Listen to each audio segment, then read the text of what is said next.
moyen de collaborer avec les familles tout en respectant les paramètres fixés par la confidentialité. La première chose, la première condition pour y arriver, c'est qu'il faut être convaincu que c'est important. Ensuite, une fois si on est vraiment soi-même convaincu que c'est important, on va s'organiser pour être proactif dans notre façon de faire. Et si on le fait comme il faut, si on le fait avec vraiment d'une façon systématique, on va obtenir dans la grande majorité des cas le consentement de la personne. Quand je dis donc être proactif, c'est il faut demander systématiquement l'autorisation de la personne. Il faut choisir le bon moment. Évidemment, ce n'est pas au moment où on est en conflit avec la personne ou que la personne est en grand conflit avec sa famille. Ce n'est peut-être pas nécessairement le moment idéal. Il faut aussi expliquer à la personne que c'est vraiment dans une perspective de soutenir son rétablissement. En fait, toutes les actions qu'on pose, et je m'applique ça comme médecin prescrivant des médicaments, tout ce qu'on fait doit être fait dans une perspective de rétablissement. Et je trouve que lorsqu'on l'explique à la personne, c'est beaucoup plus facile. Et dans ce sens-là, c'est vraiment important, nous, de nous rappeler c'est quoi l'objectif du suivi et de rappeler à la personne quel est notre objectif dans le suivi.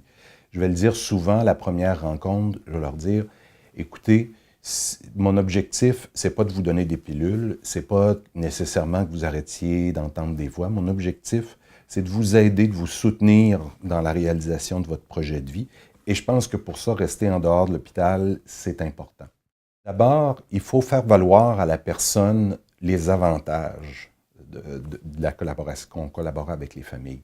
Et il y a quelque chose de l'ordre d'un petit, si vous me permettez l'anglicisme, d'un petit pitch de vente. Donc, il faut lui faire... Souvent, le type d'argument que je vais invoquer, c'est que ça va rassurer ses parents. Et qu'au lieu d'être toujours inquiet, d'être toujours sur son dos à demander « Tu prends-tu tes pilules? Comment ça va? Tu vas-tu voir ton docteur? » Ben, ils n'auront pas à subir tout ça. Ça va diminuer les conflits, ce faisant. Ça va vraiment contribuer à ça.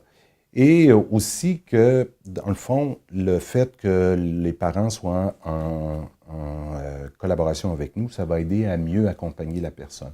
Et je leur cite souvent comme exemple que c'est pas rare que ce soit des parents qui m'informent d'effets indésirables aux médicaments que la personne subit. Il faut aussi bien présenter les paramètres de cette collaboration-là avec la famille. Il faut lui parler de la portée des échanges. Il n'est pas question de partager des informations intimes, c'est seulement sur la poursuite générale du suivi et du traitement. Il faut dire aussi à la personne qu'elle pourra en tout temps retirer sa permission de contacter sa famille et donc qu'elle sera aussi informée de tous ces échanges-là. Si la personne refuse et dans un premier temps n'est pas prête, j'utilise un petit truc que j'ai appris en entretien motivationnel, c'est que je leur dis, si je vous comprends bien, vous n'êtes pas prêt à me dire oui aujourd'hui. Alors, je vous propose qu'on remette ce point de discussion à une prochaine rencontre. Et souvent, on finit par obtenir l'accord de la personne.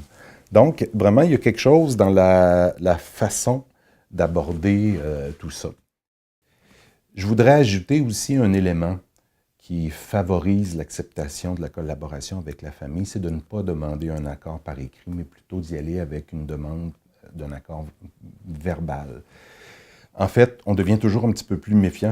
Moi, personnellement, j'ai toujours une petite tendance à, si on me demande quelque chose par écrit, que ça a l'air trop compliqué, je pense qu'on peut comprendre que la personne a un petit réflexe de méfiance et de prudence, alors que c'est très clair qu'un accord verbal, une permission verbale qui est consignée au dossier peut vraiment être tout à fait adéquate aussi.